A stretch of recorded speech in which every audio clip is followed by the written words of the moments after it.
반갑습니다. 네, 경쟁 입찰 프레젠테이션의 정석에 대해서 오늘 강의 드릴 강사 드리머스피치 대표의 최현정입니다.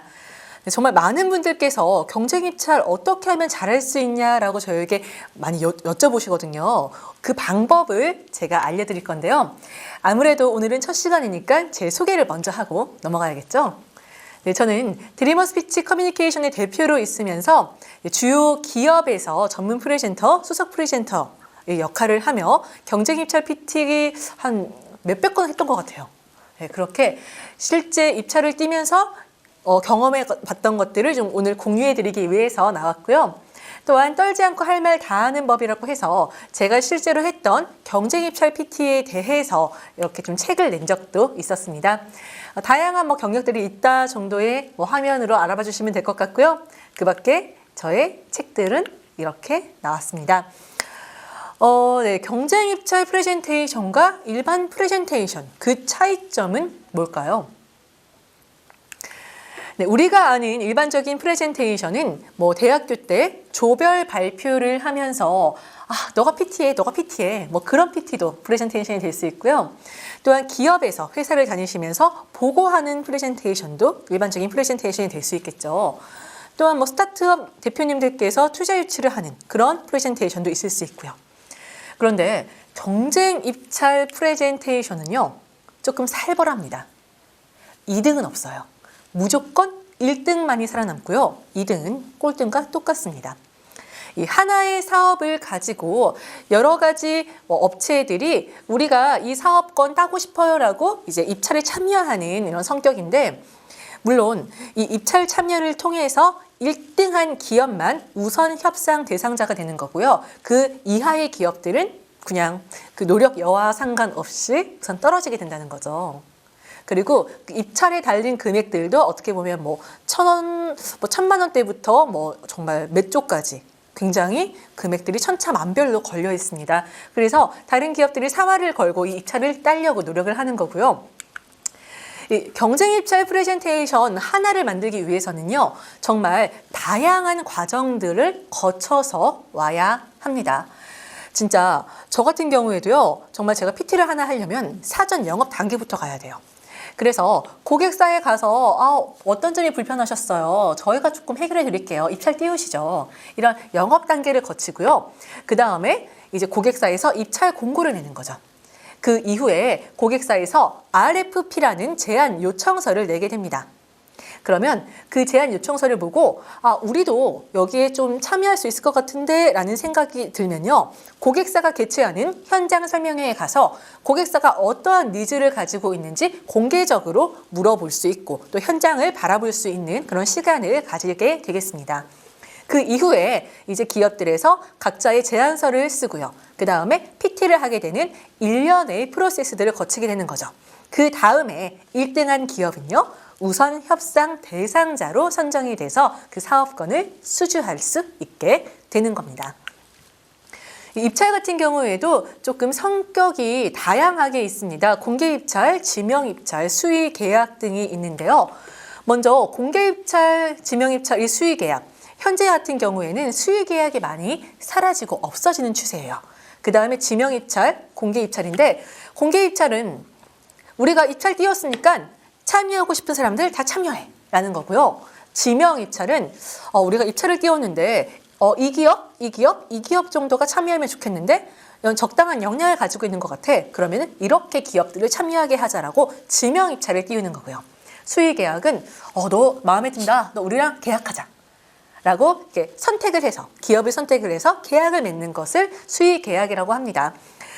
아무래도 요즘에 그 공평성, 평등성이 조금 더 높아지는 시기다 보니까 이러한 수의 계약은 차츰 없어지고 있고 공개 입찰로 전환이 많이 되고 있는 추세라고 알고 계시면 좋겠습니다. 또한 경쟁 입찰 PT를 준비할 때는요, 이 사기업을 갈 때와 조달 사업에서 PT를 할 때 조금 다르게 준비를 해 가셔야 해요. 사기업 같은 경우에는 우선 심사위원이 그 해당 회사의 임직원이 되는 경우가 많습니다. 회사의 대표부터 임직원들 아니면 실무진들이 이제 실제 심사를 하고, 그 다음에 이제 입찰 우선 협상 대상자를 선정을 하는 거죠. 그래서 조금 더 유연함이 발휘가 될 수 있어요. PT 날짜를 바꾼다던가 아니면 뭐 PT 할 때 관련된 소도구들을 좀 들고 갈 수 있다던가. 그런데 조달 사업을 통해서 PT를 하는 경우에는요, 이 유연함이 조금은 사라집니다. 이 조달 사업 PT는 기업에서 PT를 내고 싶은데 저는 입찰 공고를 이렇게 낼 거예요. 다만 심사는 이 조달청에서 해주세요 라고 맡기는 경우가 되는 거죠. 그렇게 하다 보니까 이 조달 사업 같은 경우에는 심사위원을 사전 영업을 차단하기 위해서 PT 전날 섭외를 하거나 한 이틀 전에 섭외를 하거나 좀 심한 경우에는 PT 당일날 새벽 3시에 전화를 해서 섭외를 하는 경우도 있어요. 영업을 하지 못하게 하기 위해서죠. 그리고 심사위원 같은 경우에도 해당 분야의 전문 교수님, 전문가들로 이렇게 초빙을 해서 심사를 하게 됩니다. 그리고 조금 더 유연성이 발휘되지 않는다고 말씀을 드렸는데 PT를 할 때 블라인드 PT가 많아요. 이 기업명을 언급하지 못하는 거죠. 그래서 저희 A사는, 저희 1번 기업은 이렇게 PT를 하는 경우가 많습니다. 그래서 사기업에서 PT를 할 때는요, 저는 조금 더 부드럽게 가라. 스토리텔링을 적용해서 PT를 발표하고 뭔가 감동적인 여운을 안겨줘라 라고 추천을 많이 해드리거든요.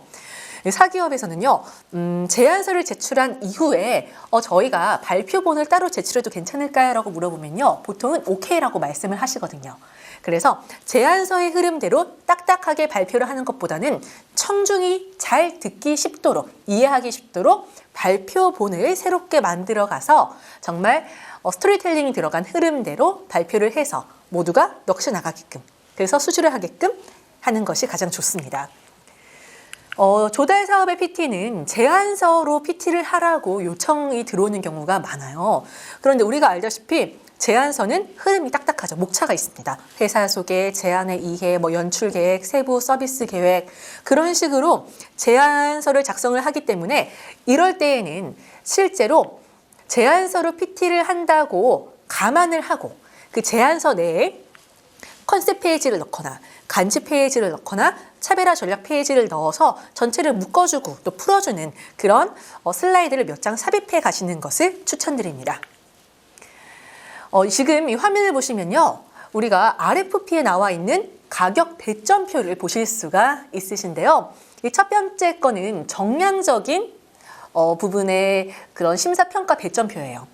정량적인 평가는 회사의 실적이라던가 회사의 인력 보유라던가 신용도라던가 경영 상태 여러 것들이 있겠죠. 그래서 쉽게 바뀌지 않는 것. 우리 회사가 쌓아왔던 어떤 역량들에 대해서 평가를 하는 거고요. 정성적 평가도 있습니다. 그거는 우리가 실제 제안서를 낼 때, PT를 할 때 어떠한 전략으로 PT를 할 건지, 어떠한 전략을 우리가 고객사에 제공을 할 건지, 그거를 정성적 평가라고 하죠. 이렇게 두 가지로 나누어서 평가를 준비하시는 게 되겠습니다. 경쟁 입찰 프레젠테이션을 잘하기 위해서는요, 세 가지를 기억을 해야 합니다.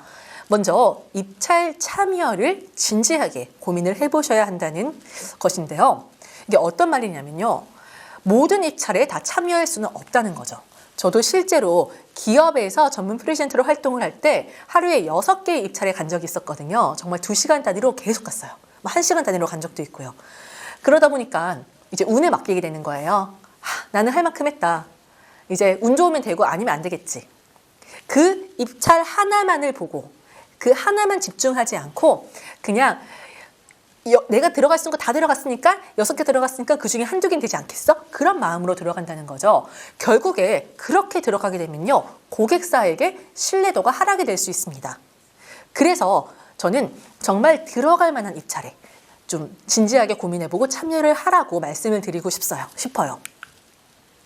다음은 니즈를 정확하게 파악을 하는 건데, 아까처럼 우리가 하루에 6개의 입찰을 참여한다고 가정을 한다면 과연 그 고객사에 어울리는 차별화 전략을 6개를 다 준비를 할 수 있을까요? 당연히 안 됩니다. 그래서 짜깁기한 제안서로, 짜깁기한 PT 발표본으로 PT를 하거나 제안서를 제출할 수밖에 없는데요. 그러면 고객사의 니즈를 정확하게 파악하지 않았기 때문에 정말 매력이 없는 발표를 할 수밖에 없게 되는 것이죠. 그럴 바에는 안 하는 것이 낫습니다. 그다음에 마지막으로 강조점을 통일하라는 건데, 이게 어떤 말이냐면 경쟁입찰 PT는 일반적으로 내가 학교 조별 발표를 하면서 기획하고 슬라이드 디자인을 하고 발표를 하는 구조가 아니죠.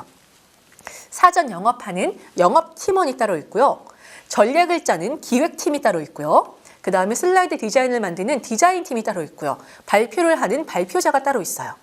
그런데 사전 영업을 하고 나서 이 고객사는 A가 중요한 것 같아 라고 생각을 했는데 슬라이드 디자인에서는요 B가 강조가 되는 거예요. 그 다음에 발표자는요 또 C를 강조할 수도 있어요. 그렇게 되면 중구난방의 프레젠테이션이 될 수밖에 없겠죠.